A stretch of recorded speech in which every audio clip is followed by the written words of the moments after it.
Hi, I'm Dave. You might know me better as Dodge Aries from the Dirty Old Bastards. Sometimes, you may feel like you're all alone.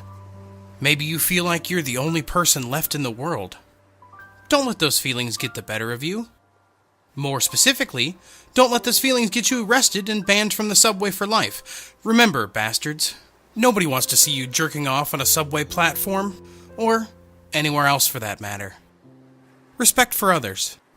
Pass it on.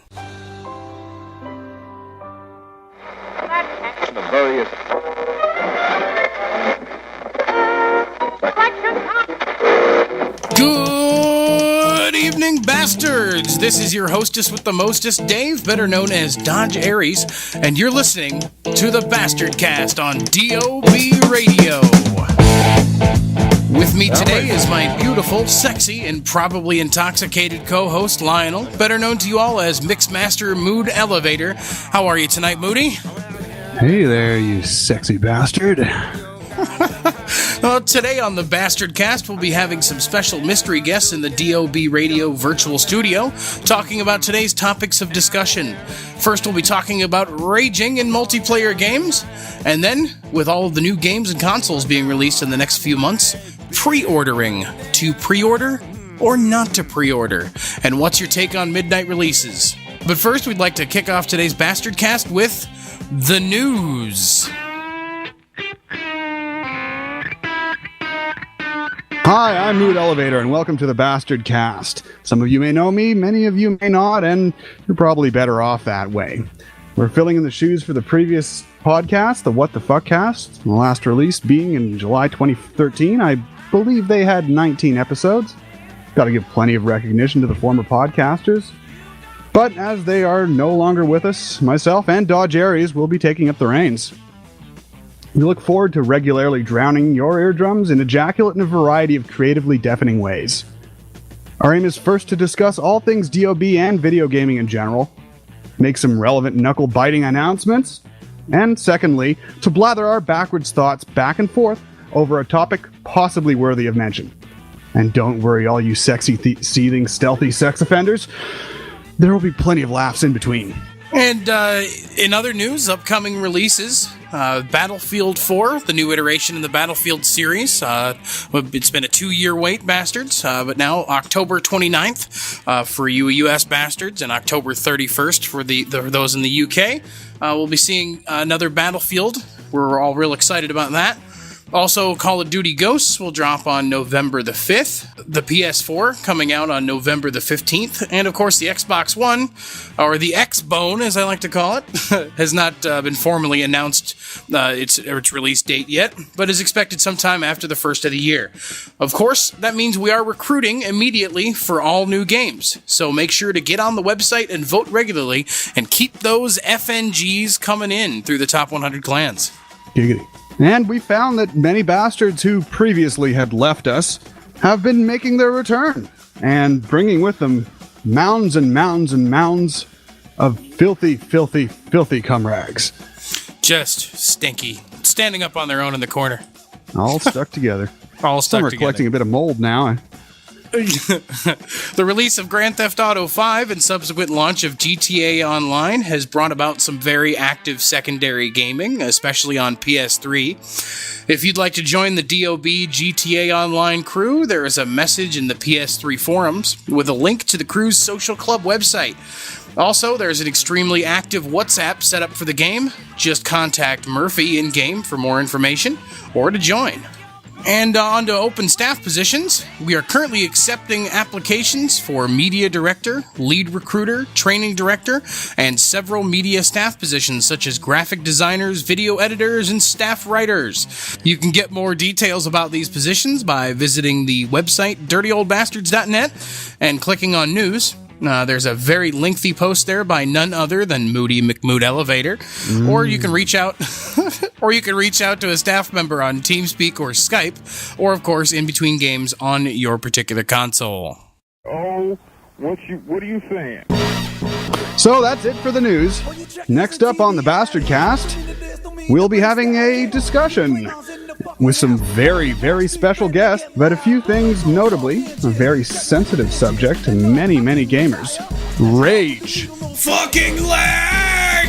So, stay tuned to us on the Bastardcast on DOB Radio. When tension runs high, butts get hurt.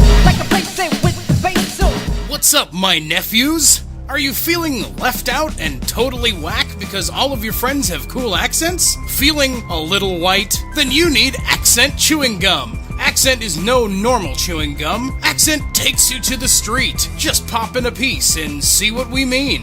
Accent comes in an array of delicious flavors like Mexican, Hole frijoles, Irish, Fuck woman, where the fuck do you hide me bottle? Eastern Canadian Newfie, Hey there, boys, you please get a fucking bottle of water for me, don't let me in more. and of course, British. Would you like some fish and chips, mate? Or, for a real taste of the streets, try our newest flavor, Flav. Yeah, boy! So if you're tired of faking the funk, try Accent Chewing Gum today. And now it's time for another installment of Stuff That Pisses Me Off with JD. If you played with me before, you have an understanding that there's a lot that pisses me off. Needless to say that we all know nowadays all games come out with the same bullshit glitches available in the beginning. If you got 2 years to put out a damn game, why can't you work out all the damn glitches beforehand? Why you release a beta, then when the game come out, it's still in beta fucking form? It's some bullshit. Tune in next time for more Stuff That Pisses Me Off with JD.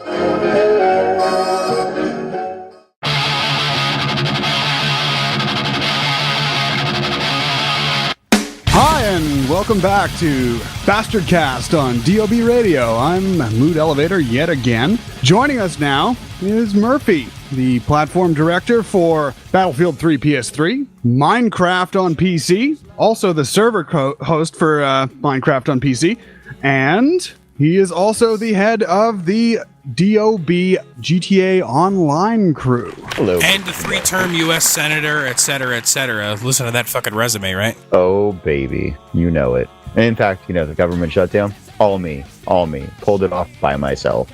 Ooh, slippery. That's impressive. All it takes is a bomb threat. Yeah, or 3 or 4 or 12. I couldn't agree more.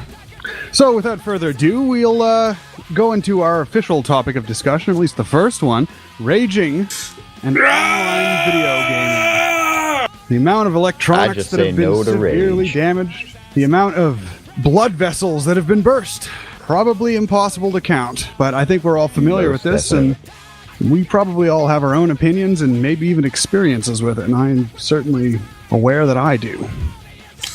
Well, you know, I just have to say I'm not much of a rager. I just, you know, take another hit off the bong and everything seems to mellow out a little bit. But I certainly know those who enjoy the raging. And I guess they maybe don't enjoy it as much as they thrive on it. Everything from connection issues to being killed by the same asshole over and over and over again. That's very interesting how, I mean, you'll hear this a lot more on PC games, but sometimes you'll even hear it on the console. Oh, he's a hacker. Oh, it's got to be hacking. It's got to be hacking or glitching or lagging or something like that. It's so obvious. So many of us are so uncomfortable with losing and, you know, with not being absolutely perfect, but, you know, none of us is. Well, nobody really likes losing. Nobody enjoys losing, right? That is a true story. And, you know, that's one of the things that I love about this community is, you know, we're not about winning necessarily. We're about having a good time. You know, I know on the Battlefield 3 side of things, we goof around quite a bit. You know, we're not all hard up and, oh, yeah, we got to win this match, you know. If we get down to the end of a match, we'll make a final push. We'll start communicating and stop fucking around. But for the most part, you know, I'm in it to have fun, which is kind of nice. I'm not into the competitive thing. Never have been for anything, let alone video games. I just play to have fun. Well said.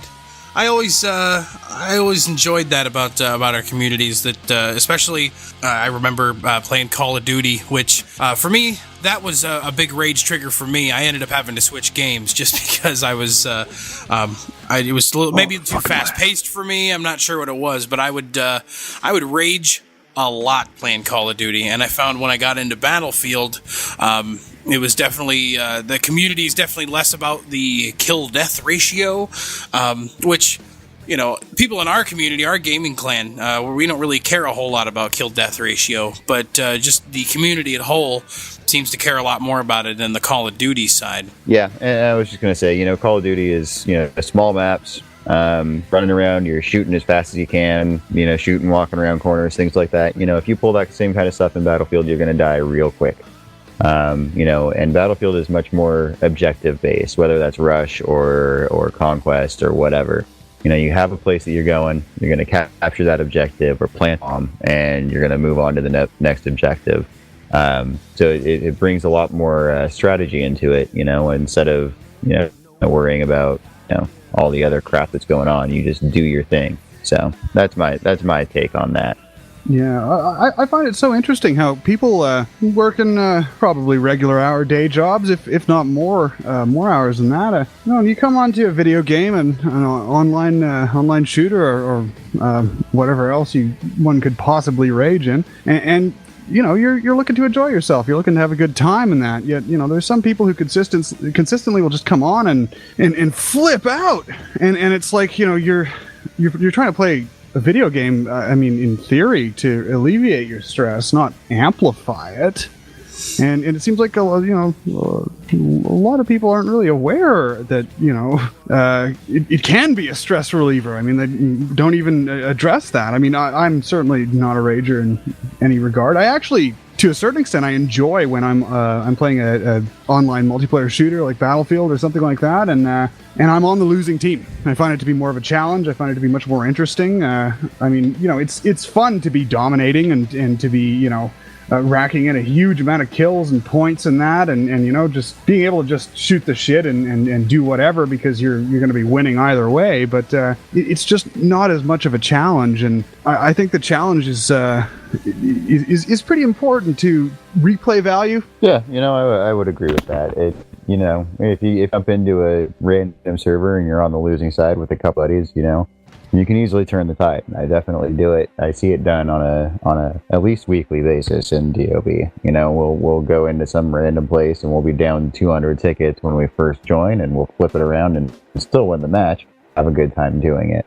Now the people on the other side are probably like, "Oh, you fucking cheaters! You're all a bunch of hackers." But the reality is we just talk a lot better and work as a team better than a bunch of random people that have never seen each other. I thought it was an interesting aspect of some of the previous Call of Duty games, and I know that they had it on Black Ops 2 as well. And I'm curious to see if they'll have it on Ghosts. Was the feature where when you kill somebody, it turns their mic on for half a second, so you can actually hear what they're doing on the other end. And I always thought that was, despite how much I hate raging personally, sometimes it was pretty amusing to hear other people raging for those few moments there. Brilliant. And or jerking off to you killing them. Yeah, absolutely. There's that too. In those moments, to kind of have a woosah moment if I was getting upset, I used to start yelling like certain swear words, instead of the standard fuck or fucking lag or something like that, just yelling things in other languages or something like that just to fuck with people. It's a lot of fun when I remember this from my PS3 Battlefield 3 days, and I still do hop on every once in a while, and you can't really go a week of regular gaming without having this happen at least once when you're leisurely playing with the clan and you're dominating the other side, and you win with a astronomical differential between the two sides, and then somebody from the other side jumps over to your side and starts shouting at you about this or that. And the same thing happens when you're casually playing and you've lost with a huge differential, and then you'll have somebody jump over to your side and say, ha ha ha ha, oh, I bet I pissed you off so much. And it's really reflective of the different perspectives that people have on gaming, and the different attitudes that they have, and just emotional disposition that they bring to the game. Yeah, it was an interesting point you brought up earlier. Why are you there playing a game? Isn't the whole point of playing a game to have fun? Isn't that like what we're all there for, And some people just take it way too seriously. I think it damn near ended my relationship at one point, throwing the controller, and that's when I decided I needed a switch. And I think a lot of those people that switch teams and start bitching at the other team, they actually enjoy the rage. That's what they're there for. I'm happy that we don't have a whole lot of those people that hang around DOB. Every once in a while we'll get somebody who joins and they'll learn real quick that that's not what we're about. It's one of those things that some people enjoy that rage. They don't get that rage out in their daily lives, fighting traffic on their way to work or whatever, and that's how they have to release that rage, and that's okay. I'm okay with that as long as they're not here. Well, some people really enjoy it. I mean, I'd agree, and even if they're bringing that rage into the game, it doesn't necessarily mean that they don't have it in their everyday lives. Some people really, really enjoy drama quite a bit. It'd be interesting to see if there's some sort of study, which there probably isn't, analyzing and studying to see if there's a correlation between raging on video games and being a fan of professional wrestling. There's a lot of internet tough guys out there too. I mean, a lot of people that like to, talk shit. I mean, I've heard people in the middle of they drop out of a lobby at the end of a game and all of a sudden they're PMing each other like, what's your address? I'm gonna come over to your house and kick your ass. And it's like come on, man. I think we all know that if we weren't separated by 13 states that you wouldn't be threatening me. If I was in your face, you wouldn't be threatening me. Well, especially not me. I mean, I am 6'3". People don't generally threaten me, aside from the fact that I'm usually pretty well armed. There's a million more reasons that I can think of than a dispute over the results of a video game to want to beat somebody up or to I guess for those individuals, if they're actually serious about it, which they probably aren't, it's just an excuse to I guess stroke their male ego. It's the anonymity of the internet.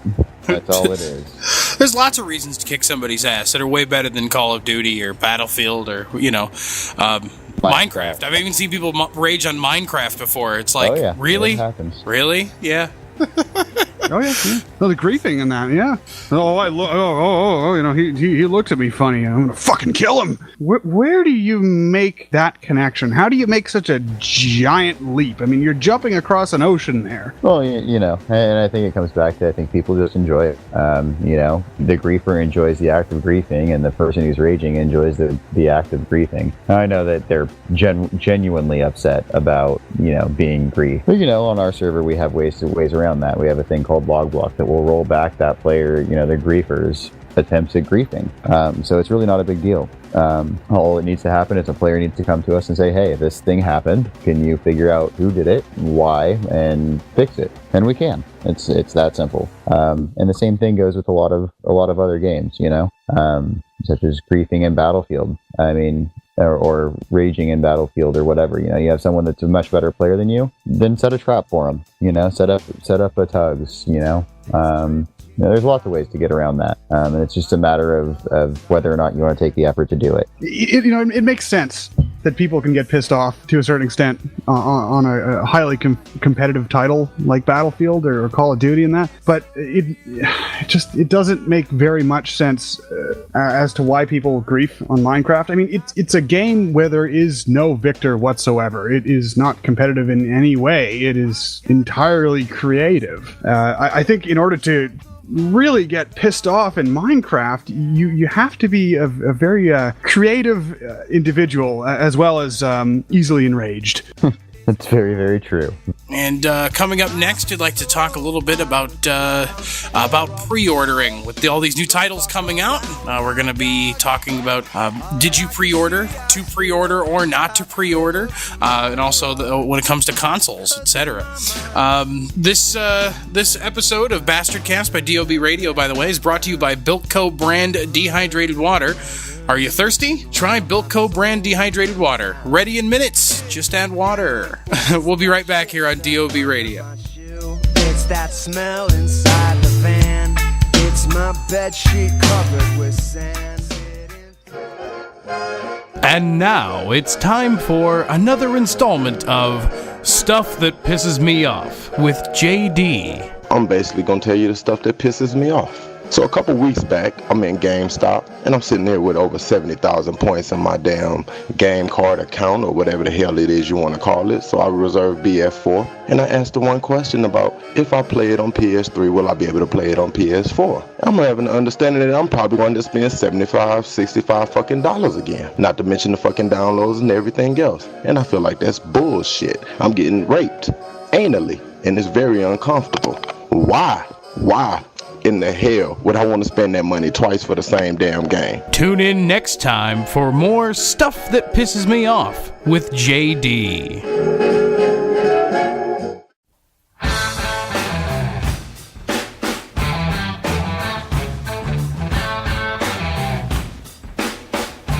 And we're back. I hope that you enjoyed those little segments, and maybe you're just a little bit turned on right now. Well, that's great. Let's use that energy and talk about pre-ordering of video games. I'm a little moist, actually, to be honest with you. No, not sex toys, sweetheart. But that's for another cast and another field. Oh, you you like it, Mood. Come on, you're trying to order one for him right now. Oh! I'm several steps ahead of you, and not just him. Oh, baby. Oh, darling.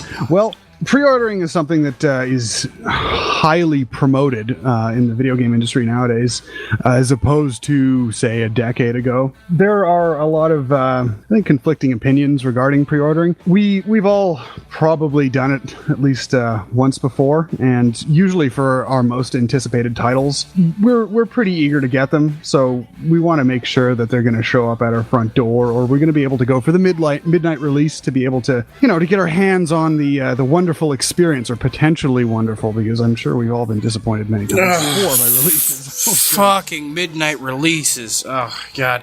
But now there's a tactic that's being employed by many different developers. It's almost becoming a standard now. When you pre-order a game, you are given access to the exclusive DLC content upon release, and all that really means is that they're taking out a element of the game that in previous years they would have included with the vanilla title itself, so that you spend the money on the pre-order, or shortly after release, you just spend a little bit extra money on that DLC, on that little bit of content, which really should be in the game itself. And I know that they did that with Battlefield 3 when they released it with the Karkin, and they did that with Rome 2, which, I mean, I'm a sucker and I love the Total War series, so I did pre-order it, but I wasn't terribly happy about the fact that I think that was actually the first time, that the Total War series had been employing that tactic.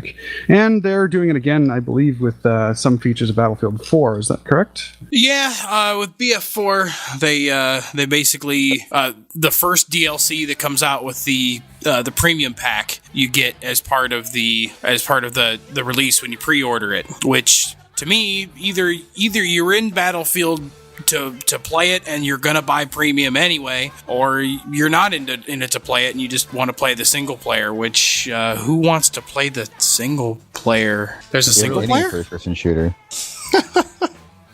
Hey, Murphy, let me ask you, how do you feel about DLCs? I don't mind DLCs. I don't think. Well, you can DLC these nuts. Oh, baby. I would love to DLC those nuts, Actually, I have a friend who owns a business called D's Nuts. Yes, that's right. D's Nuts. That's awesome. But it feels like I'm buying a Happy Meal. It's really what it feels like. I'm getting a toy at the bottom of the bag, and that's all it really is to me. I've seen other, the Fallout 3 pre-order that came out. You got it was some sort of little trinket or something that came with it. Now, granted, that's a single-player game. It didn't have a whole lot of DLC that was planned right out of the gate. I think the real issue here is that game developers have gotten this idea that DLC is acceptable, when really it should be a DLC is another game that adds on to the original title. Unfortunately, there's really no room for that in multiplayer games. You have something like Battlefield where all they do is they added a bunch of new guns and a bunch of new maps. That's it. Well, what supports it is the people pay for it. The customers will pay for it, so they're just going to keep doing it because they'll pay for it through a premium, and I'm okay with that. I'm okay for paying $100 for a game that I'm going to play for 2 years. I really am. That's fine by me. But I don't want to be buying a pre-order to get that one extra DLC whenever it comes out for free, because I'm going to be getting the premium anyways, in which case I'll get all of it. So it really feels like some cheap trinket at the bottom of a bag. It kind of does. So you have pre-ordered Battlefield 4, right? Yes, I have it pre-ordered. Actually, my wife just paid it off for my birthday.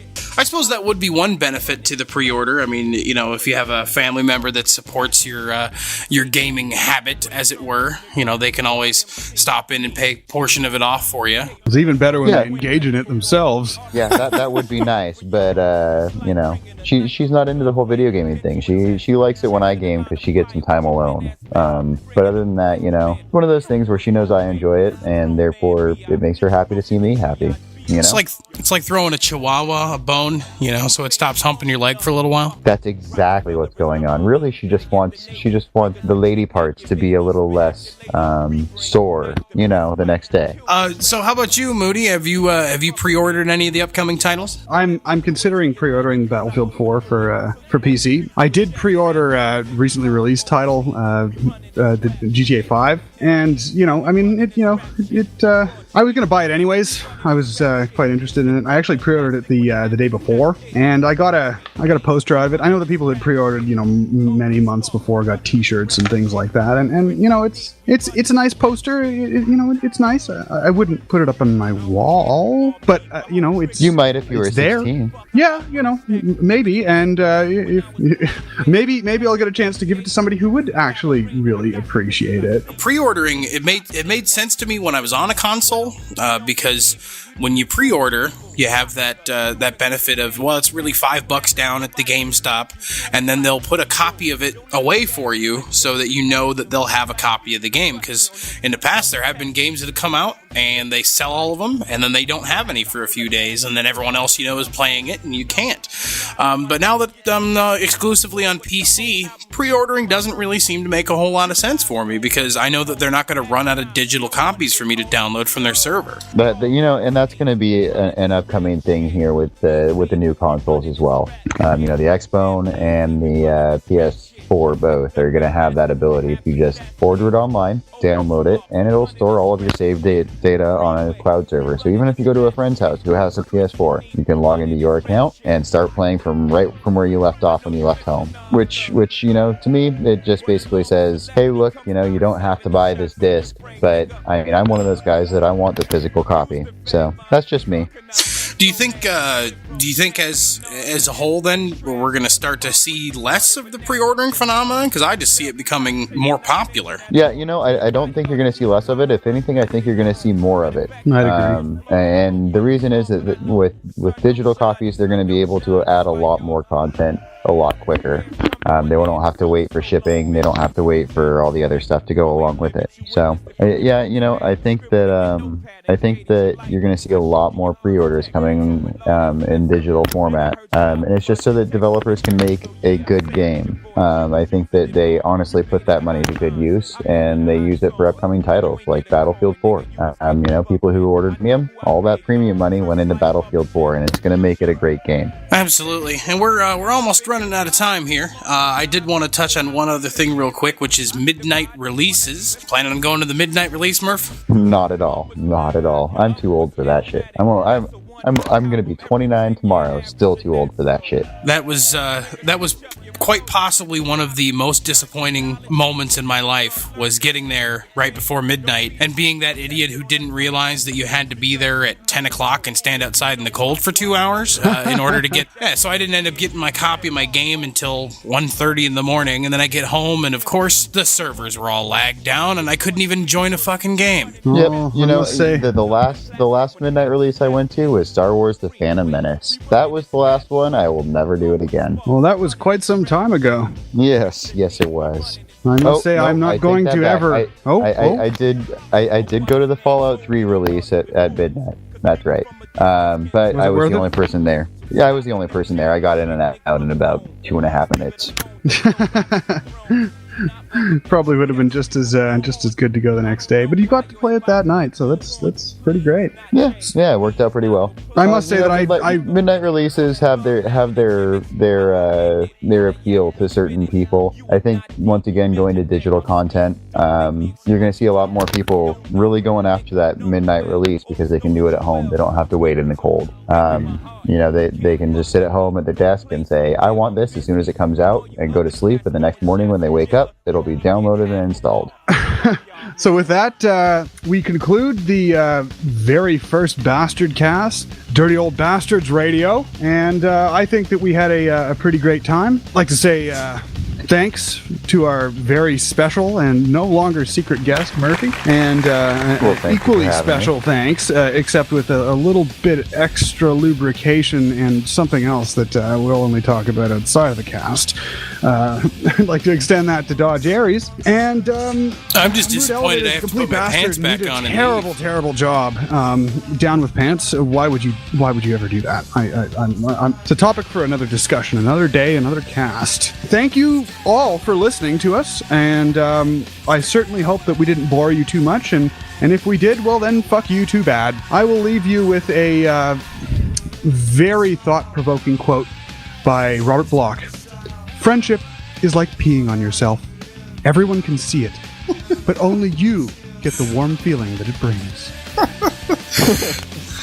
Take care, everyone, and we'll talk to you next month. Enjoy your new games, bastards.